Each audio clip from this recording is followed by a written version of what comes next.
Geometrical isomerism कहाँ show होगा कहाँ नहीं होगा। उसके लिए मात्र दो कंडीशन है और बात खत्म।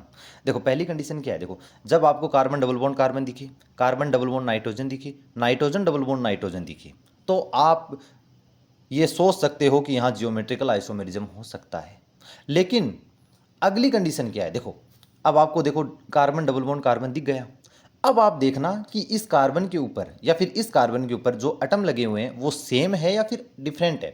अगर देखो यहाँ ए लगाए यहाँ बी लगाए, यहाँ भी ए लगाए यहाँ बी लगाए, इस कार्बन के ऊपर दोनों एटम जो लगे हुए हैं वो सेम नहीं होने चाहिए, वो डिफरेंट होने चाहिए। देखो ए नॉट इक्वल टू बी, इस कार्बन पे लिखो या फिर इस कार्बन पे, देखो किसी पे भी देख लो, दोनों एटम जो लगे हुए हैं वो सेम नहीं होने चाहिए, तब जाके वहाँ जियोमेट्रिकल आइसोमेरिज्म शो होता है। ठीक है, ये था हमारा कंडीशन कि कैसे हम पता करें। उसके बाद देखना आप, अब हम देखते हैं कि सिस ट्रांस सिस्टम क्या होता है।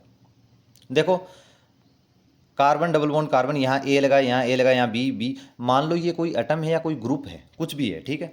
आप देखना इस कार्बन पे और इस कार्बन पे दोनों ग्रुप ए ए या फिर बी बी दोनों अगर सेम साइड आ रहे हैं तो इसका मतलब वो सिस फॉर्म है। दोनों ग्रुप सेम साइड आ रहे हैं तो सिस फॉर्म है, ये हो गया सिस फॉर्म।